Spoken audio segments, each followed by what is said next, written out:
Bonjour et bienvenue dans cette nouvelle émission du Club Éco d'Objectif Aquitaine. Nouvelle émission que nous allons passer en compagnie de Catherine Coutelier. Bonjour. Bonjour. Vous êtes la présidente régionale de l'UNIS. On va commencer par parler d'UNIS tout simplement. De qui parle-t-on ?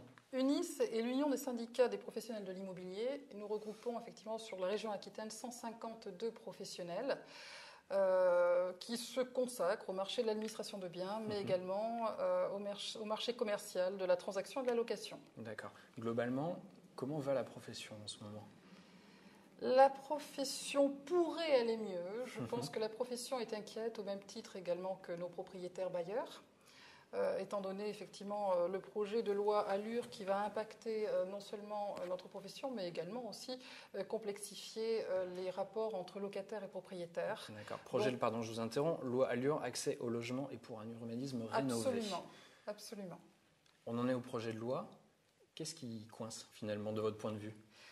Alors, si on parle du projet de loi sur la partie gestion locative, ce projet de loi, quand je parlais de complexification effectivement des rapports locataires-propriétaires, c'est notamment l'encadrement du loyer. Comment dire à un propriétaire bailleur que son loyer va être encadré ? Quel est le montant ? On ne le connaît pas. Le montant plafonné, on ne le connaît pas en fonction des villes, donc ça peut inquiéter bien évidemment. Sur la partie honoraire, le locataire ne paiera pas les honoraires au même titre que le propriétaire. Donc on peut se poser la question vis-à-vis du professionnel, est-ce que le propriétaire bailleur aura envie demain, effectivement, bien sûr que oui, un propriétaire qui investit fait confiance à un professionnel, parce que quand on investit, on n'a pas le temps de s'en occuper soi-même. Néanmoins, je pense qu'il aura du mal à comprendre que le locataire paiera moins que lui le rôle du professionnel. Et pourtant, le professionnel joue également un rôle dans la recherche d'un appartement au profit du locataire. Et le temps imparti à accompagner le locataire dans la recherche de son appartement. Le professionnel est un peu victime finalement d'une mauvaise... On a l'impression qu'il est victime d'une mauvaise image. Je ne dirais pas d'une mauvaise image, mais d'un manque de communication. Et on en déduit bien évidemment derrière tout ça une mauvaise image à travers peut-être des associations de consommateurs. Ouais. Donc, qui ne participent pas vraiment à améliorer l'image de la profession. Qui ne participent pas effectivement à améliorer l'image. Donc il faut bien évidemment communiquer, il faut que les professionnels aillent vers leurs clients. C'est ce que l'UNIS fait à travers les universités de la copropriété, en allant à la rencontre des propriétaires et des copropriétaires pour les aider à mieux comprendre les différentes lois.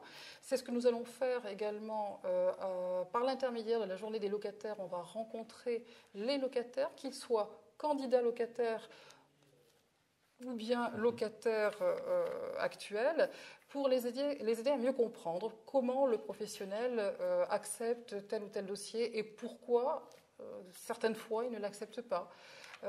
Comment le locataire doit gérer sa vie de locataire pendant la durée de la location et mieux préparer également sa sortie, puisque à l'issue de la sortie, c'est bien évidemment le remboursement de dépôt de garantie. Donc c'est vraiment un accompagnement jusqu'à, au-delà de la location, l'accession à la propriété.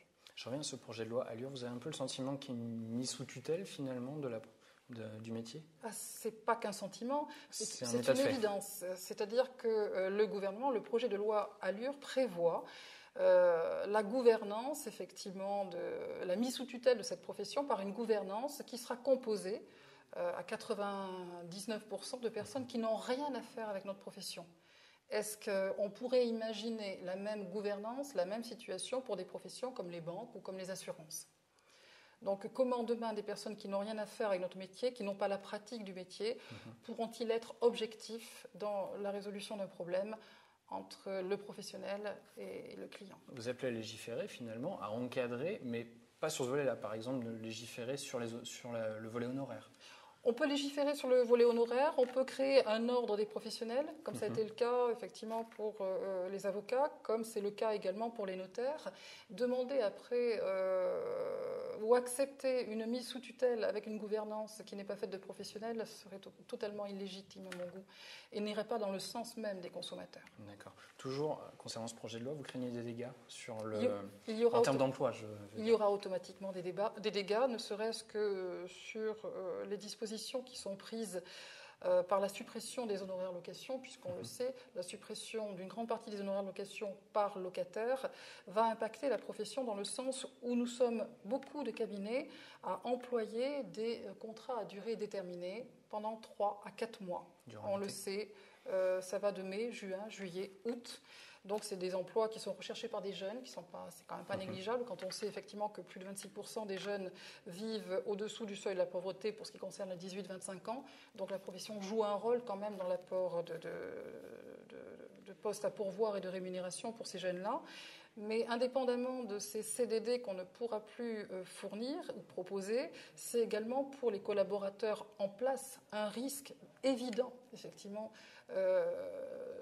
de perdre leur place. Au niveau national, je crois que c'est le chiffre de 10 000 destructions d'emplois qui est avancé. C'est 10 000, un impact sur 10 000 emplois qui sont potentiellement menacés, effectivement, par la perte de ces honoraires. D'accord.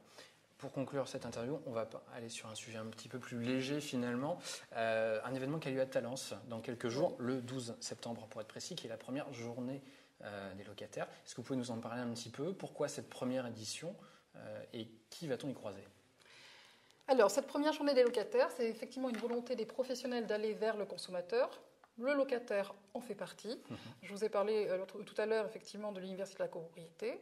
Donc, l'université de la copropriété destinée aux copropriétaires, la journée du locataire pour nos clients que sont les locataires, pour effectivement donc destiner, comme je vous l'ai dit, aux candidats locataires, mais également aux locataires en place qui peuvent se poser des questions quelquefois sur le fonctionnement de leur location, de leur statut de locataire, où nous, professionnels, associés notamment à la DIL, associés au Crédit Agricole, associés à un expert état des lieux, les aider à mieux vivre leur location et surtout à les rendre, entre guillemets, plus matures sur le fonctionnement de leur location et toutes les lois, effectivement, dont ils peuvent quelquefois ne pas comprendre et rendre amère leur expérience de locataire. C'est ce qu'on ne veut surtout pas. Ce sont les futurs locataires de demain et peut-être aussi les futurs propriétaires. Tout à fait, tout à fait. Ce sont nos clients qui sont aujourd'hui locataires et qui seront peut-être demain propriétaires. Et cet accompagnement, on leur doit.